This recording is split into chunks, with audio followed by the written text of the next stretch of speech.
All right?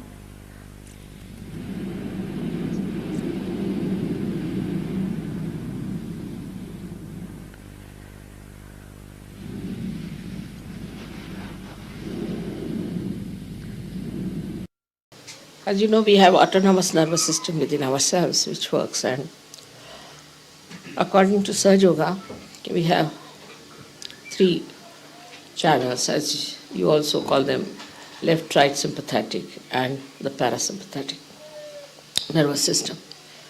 But according to Sahaja Yoga, left side works for your emotional and desires. The right side works for your physical and mental. We separate them. And the central path, which we call as Sushumna, is the one that is for our ascent, kept ready.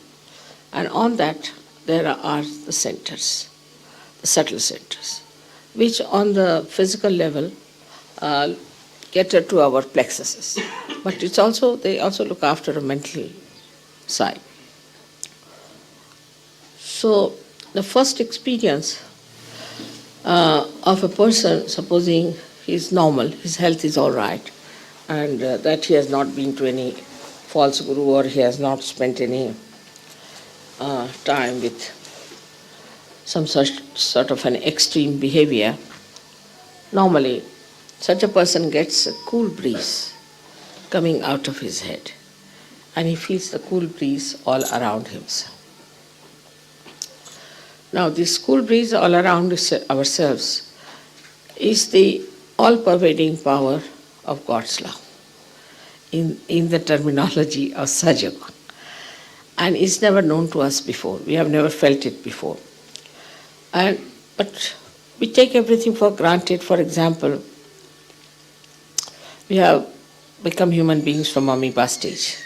How it happened, what worked it out, or how a flower comes out of a seed. We take all living work for granted. All this living work is done by this all-pervading power.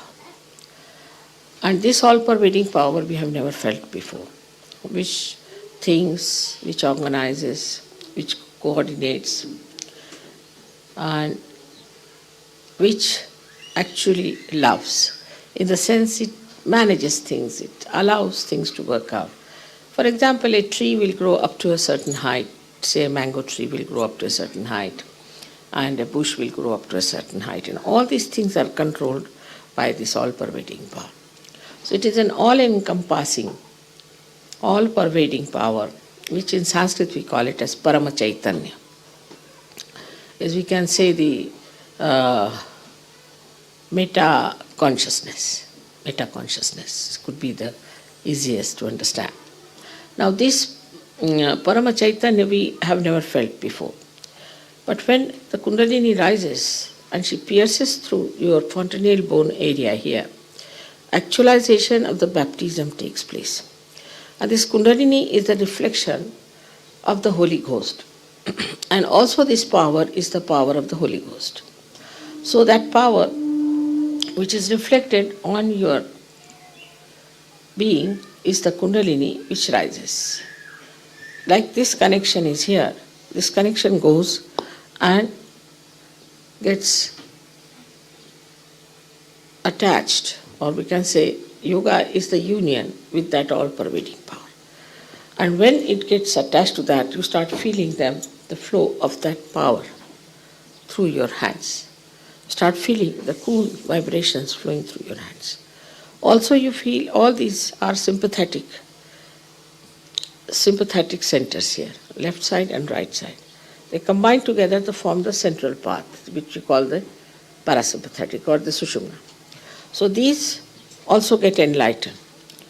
And some people have tremendous experience, I would say, that as soon as they get their Kundalini up there, of course first you feel thoughtlessly aware when it crosses this center. When it crosses this, you feel this cool breeze in the hands and cool breeze around.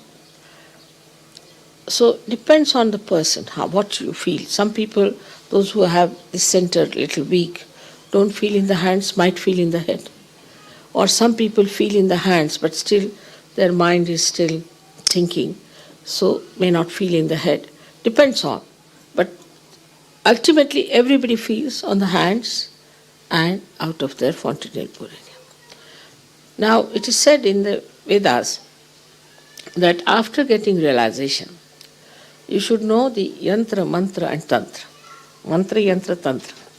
Mantra means the prayers, or we can say the chanting, that is to be said. When the Kundalini is rising, now it stops at some point because there's obstruction. So you have to say certain prayer to some deity there. Then it goes up. For example, here in the optic chiasma is Christ. You have to say Lord's Prayer here if the Kundalini has to pass through this. Or you have to say something like, I forgive everyone, or something like that. Otherwise it won't open out. So this is chanting. So this you have to know. First mantra. Then yantra is you have to know the mechanism that works it out. And tantra is the technique, how to do it. If you know all these three things after realization, you become a master.